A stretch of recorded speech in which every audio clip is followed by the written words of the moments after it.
건축가가 되어버린 복싱 선수를 아시오? 1대1 경기를 통해 승패를 정하는 복싱과 사람들을 위한 공간을 만드는 건축. 둘은 딱히 공통점이 없어 보입니다. 하지만 일본에는 복싱 선수 출신의 한 청년이 세계적인 건축가가 된 사례가 있다고 하는데요. 바로 오늘의 주인공 안도 타다오의 이야기입니다.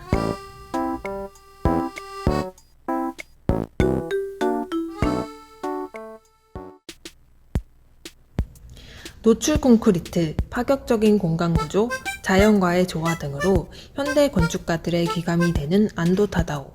그는 사실 고등학교 시절까지 복싱으로 돈을 벌던 프로복서였습니다. 하지만 안도는 점점 자신보다 더 뛰어난 복싱 선수들이 많다는 것을 깨닫는데요. 결국 선수 생활 2년 만에 과감히 복싱을 포기하고 공사장에서 일을 하며 자신의 흥미를 찾아 나섭니다.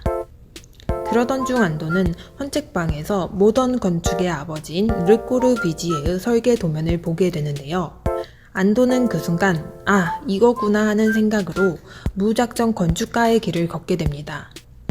돈이 없었지만 대학을 가지 않고도 혼자서 서점을 들락거리며 건축을 공부하는데요.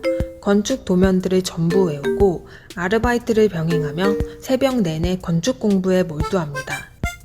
그리고 돈을 모아 해외의 유명 건축물들을 직접 보기 위해 7개월의 배낭여행을 떠납니다. 건축은 뛰어난 수학적, 공간적, 디자인적 감각이 필요하고 전문성을 얻기까지 오랜 기간이 걸리는데요. 반면 안도 타다오는 건축 지식이 전무한 상태에서 오로지 독학을 통해 위대한 건축가가 되었습니다. 건축가로서 타고난 재능을 지녔다는 것을 알 수 있죠. 안도 타다오는 메이저 건축가들처럼 도쿄로 가지 않고 자신의 고향 오사카에서 데뷔합니다. 자금도 학연도 없는 신인 건축가로서는 맨 땅에 헤딩하는 격이었죠. 어렵게 완성한 첫 작품도 유명해지기에는 너무나 적은 예산의 프로젝트였습니다. 안도 타다오는 더 독하게 마음을 먹고 3년간 8개의 건물을 짓습니다.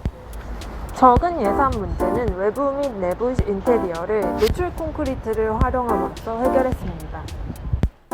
그리고 1976년 마침내 그의 스타일을 집약시킨 스미요시 나가야, 일명 아즈마 하우스가 처음으로 일본 건축학회상을 받습니다.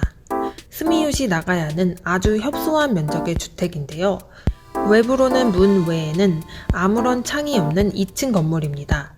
하지만 집으로 들어가 보면 집 중앙에 정원이 있고 집 복도의 천장이 뚫려 있어서 실내에서도 자연을 누릴 수 있는 낭만적인 집입니다. 건축이 주는 감동은 외관이 아닌 사람이 경험하는 내부에서 온다는 안도의 철학이 그대로 녹아있죠. 이후에도 안도 타다오는 자신을 나타내는 재료로 콘크리트를 선택하고 끊임없이 연구하는데요. 이것은 마치 가우디가 돌과 주철, 벽돌을 주로 사용하여 자신만의 스타일을 발전시킨 것과 닮아 있습니다. 안도는 이런 과정이 매우 힘들고 자신이 부과한 개념에 속박되는 느낌이라고 합니다. 그럼에도 그는 악착같이 노출 콘크리트와 자신의 철학을 고수하며 자신만의 세계를 점차 확장해 나가고 있습니다.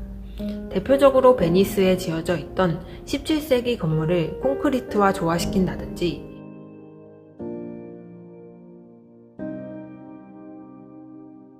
거대한 원통형 돔이 건물 전체를 뚫게 하는 오페라 하우스, 빛을 이용해 콘크리트로도 가장 경건하고 따뜻한 풍광을 만들어낸 교회와 절 등이 있습니다.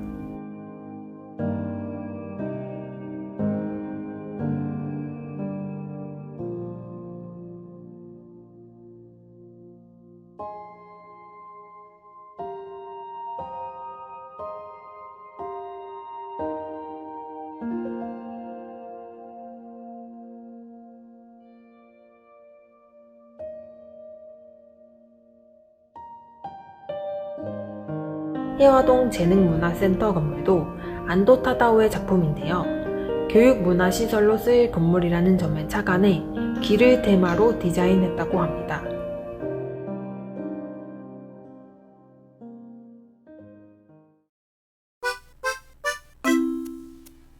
메이저 작가로 유명해진 뒤에도 안도 타다오는 각종 콘페에 꾸준히 도전하는 것으로 유명합니다. 콘페는 일종의 설계 경기인데요. 공공기관이나 국가적 명소의 건축을 공모하면 세계 유수의 건축사무소에서 참여해 설계를 발표하고 계약을 따내는 경쟁 PT입니다. 우승한 건축가에게는 자신의 입지를 다지는 기회가 되지만 반대로 탈락하게 되면 작가로서 이미지 타격을 입거나 경제적인 손해를 감수해야 하죠. 하지만 안도는 실패를 두려워하지 않고 꾸준히 도전하고 또 꾸준히 탈락하고 있습니다. 콘페는 자신의 위치를 파악할 수 있는 기회라며 지금도 도전과 진화를 거듭하고 있습니다.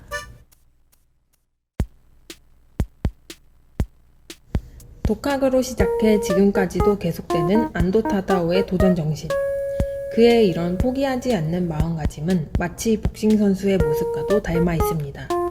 복싱은 1대1로 진행되는 혼자만의 싸움이기 때문에 경기 중에는 누구의 도움도 받을 수 없죠. 경기가 끝날 때까지 두들겨 맞고 상처 입더라도 죽을 각오로 독하게 버텨야 합니다. 그런데 건축도 복싱과 마찬가지라는 게 안도 타다오의 생각입니다. 자신의 철학을 입힌 멋진 건물을 만들어내기 위해선 혼자 고군분투해야 하고 그 자신과의 싸움을 이겨낼 수 있는 근력이 필요하다는 것입니다. 그래서 안도 타다오는 복싱에서 배운 죽을 각오와 견디는 정신으로 건축을 한다고 하네요.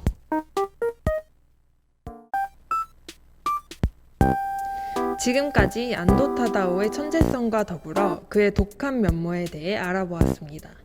안도 타다오에 대해 더 궁금한 게 있으신 분들은 타시에는 아트북을 참고해주세요. 지금까지 시청해주셔서 감사합니다.